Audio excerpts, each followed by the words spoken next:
So now we've arrived at chapter 18. And in the last three chapters, we were dealing with the installation of the Ark of the Covenant and it finally being set in Jerusalem. And the temple has not yet been built, but it's now residing in this tent. And we noted last time that those chapters, 15 through 17, were the center of a chiasm that's running through most of First Chronicles. But now in chapters 18 through 20, we're going to get a good example of a chiasm within a chiasm, because these next three chapters, as Lightheart notes, form a chiasm themselves. So in chapter 18, we have war with Philistia and Moab in 18:1, and then we have war with Ammon, Aram, and Edom in 18:2 through 13. And then we're going to have David reign with justice and righteousness in the center here of 18:14 through 17. And then B prime, we're going to have war with Ammon and Aram again in 19:1 through 20, verse 3. And as we'll note at some point in here, B and B prime probably, almost extremely likely, are the same events. It's outlining the same war. We get a little bit more detail. And then, of course, A prime, we have war with Philistia again to close out chapter 20, verses 4 through 8. But again, it's just a nice example of what you will often find with these large chiasms is a number of mini chiasms that are embedded within it.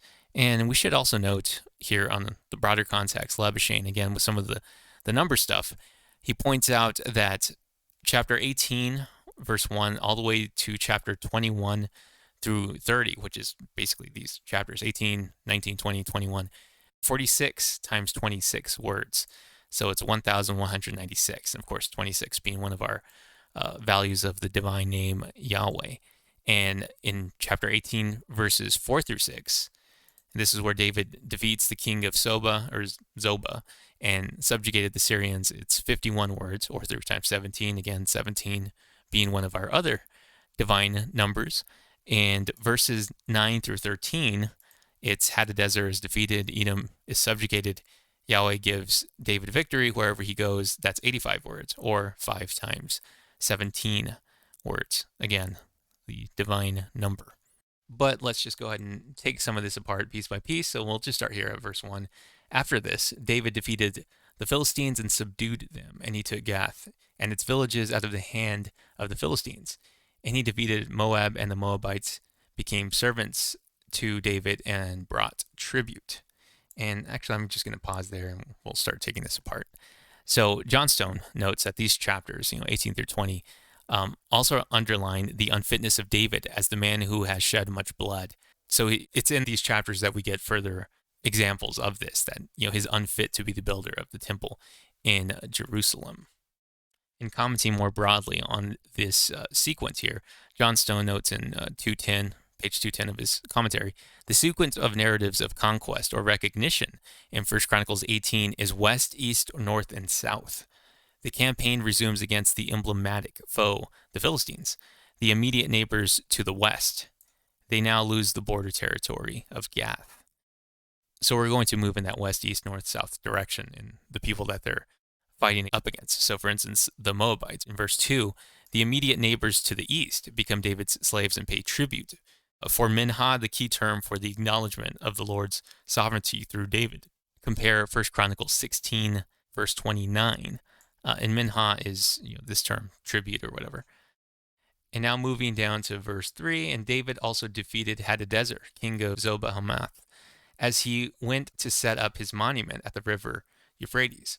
And David took from him 1,000 chariots and 7,000 horsemen and 20,000 foot soldiers. And David hamstrung all the chariot horses, but left enough for 100 chariots.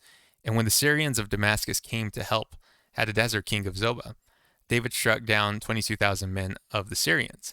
Then David put garrisons in Syria of Damascus, and the Syrians became servants to David and brought tribute.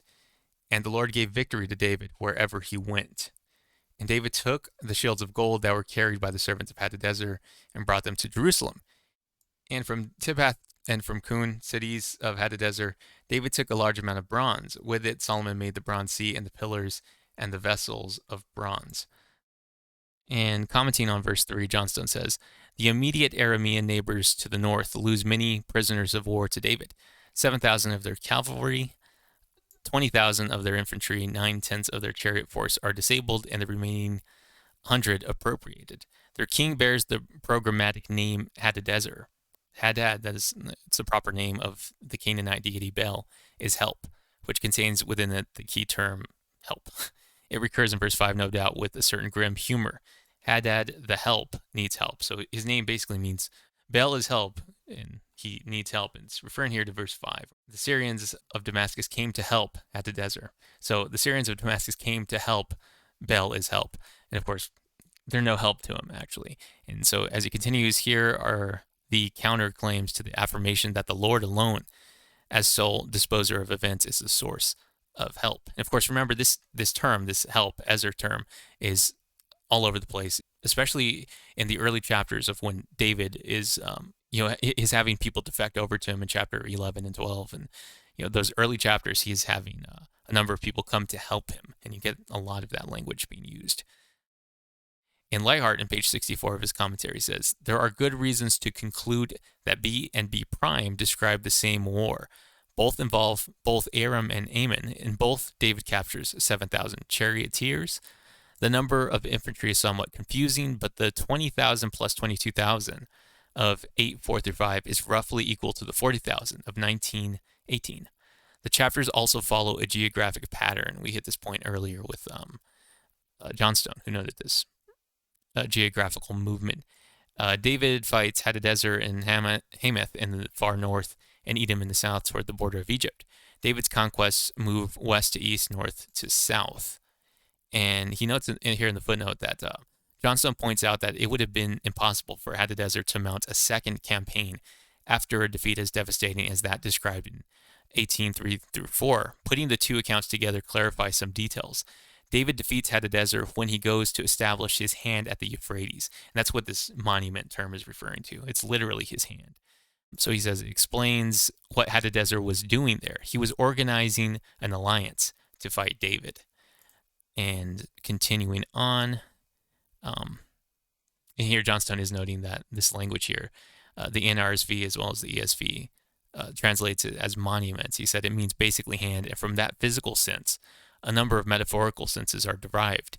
It does indeed gain the meaning monument in, for example, 1 Samuel 15:12, but it might also mean power, that is, imperial expansion, as is suggested by the sequel in 1 Chronicles 19:16. So again, we're going to hit a lot of this again in chapter 19, and a little bit in 20 as well, but because it's roughly describing the same conflict. So we will hit, again, more of this later. Concerning this language of the hamstringing of the chariots, it says, this is Leithart, he says, David fights just wars in obedience to Yahweh and the strength of Yahweh. The chronicler highlights David's obedience by showing how he conforms to the Torah, especially with regard to plunder. David captures chariot horses, but does not use them to create a chariot force. He obeys the prohibition against multiplying horses and chariots. David is no Achan. Achan was the Judahite who seized plunder from Jericho, booty that belonged to Yahweh. Achan's Ma'al led to humiliating defeat at Ai, which was erased only after Joshua executed Achan and his complicit family.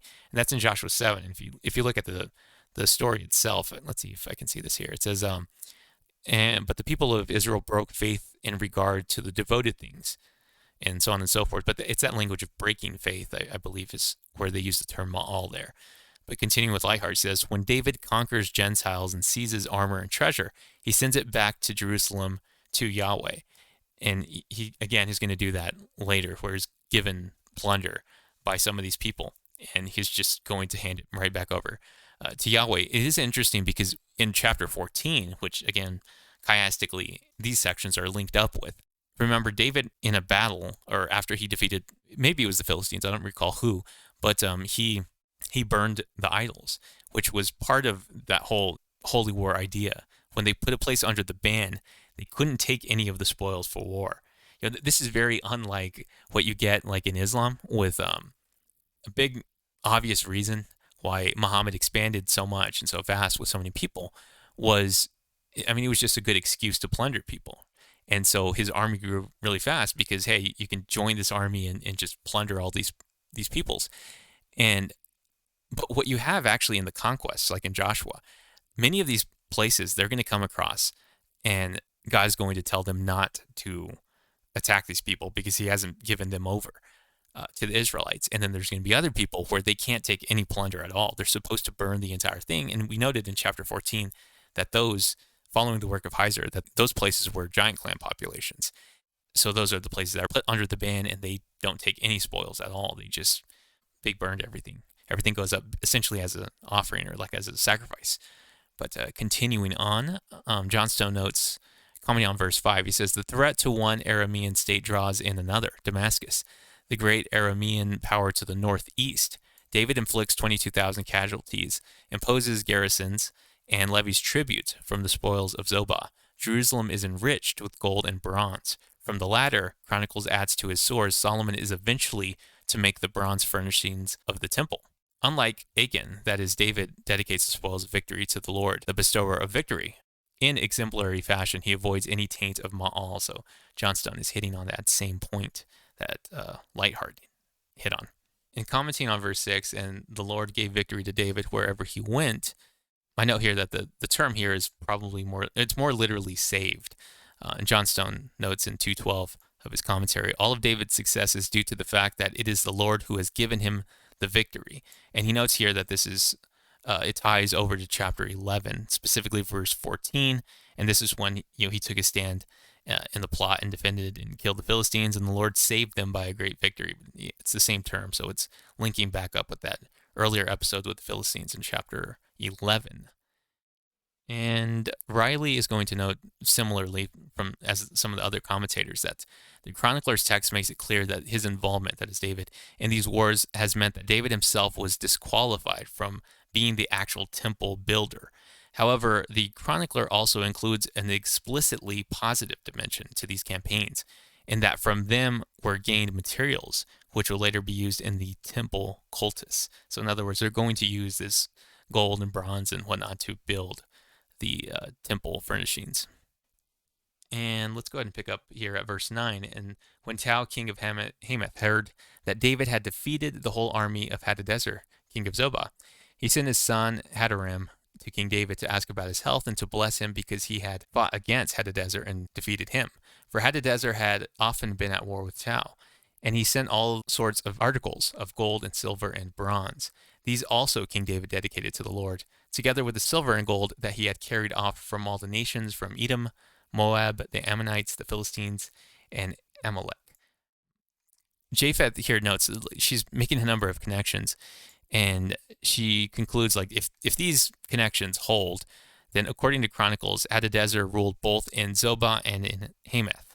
Tau, king of Hamath, must have been not only Hadadezer's sworn enemy in verse 9, but his rebellious subordinate or vassal. So he actually very likely had a close connection with Hadadezer.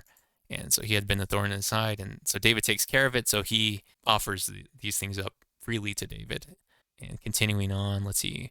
Lightheart notes in pages 64 and 65 that his wars bring peace, that is David's. He forcibly seizes much of the plunder, but Tau, king of Hamath, gives his tribute voluntarily out of gratitude.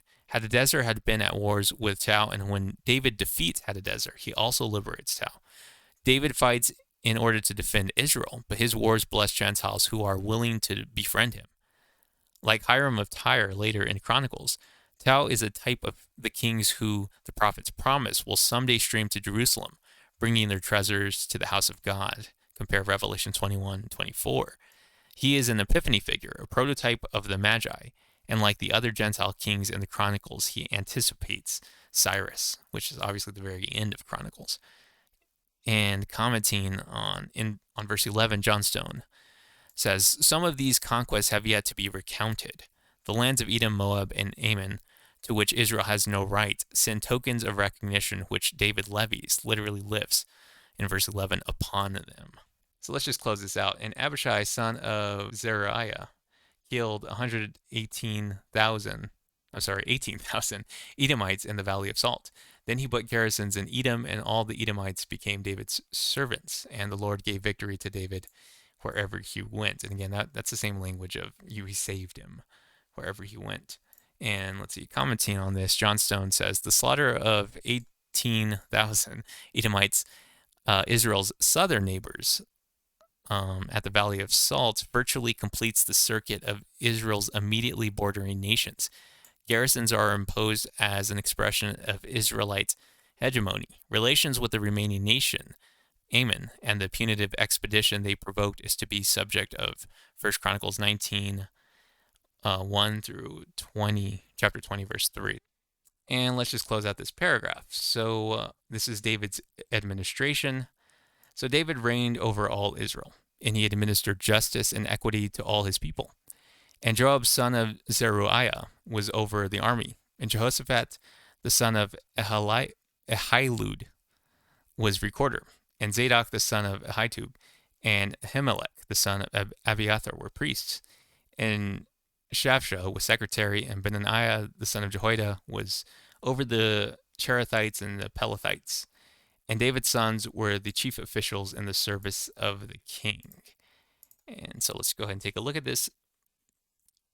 Merrill, in his commentary, page 232, says, a mark of covenant compliance was to live according to law and justice. David is said to have ruled continually with these principles undergirding his administration. These two technical terms are particularly at home in the prophets, where they often appear together as an expression of the epitome of proper behavior before God. And here he lists a number of places in the prophets where this terminology occurs. And John Stone says, there is, again, a sacramental dimension. The laws which uphold the universe in the macrocosm have their counterpart in the laws which uphold every aspect of human life in the microcosm of God's people and in their dealings with the world of the nations. And Light Art, page 66, commenting on Joab, he says, David's justice is numerologically represented in the list of names in 18:15 through 17. 7 officers are mentioned by name, noted also by Boda in his commentary. Joab is over the army. Jehoshaphat, judges, is recorder or court historian. Zadok and Abimelech are priests. Shavsha is secretary. Benaiah is over David's personal guard. And David's sons are chiefs. David is 8th over the entire kingdom. A 7 or 8-fold bureaucracy hints at a new creational theme. The administrators also represent Israel. The chronicler identifies the administrators by naming their fathers, which expands the list to 12. David's is a 12-fold court for the 12 tribes.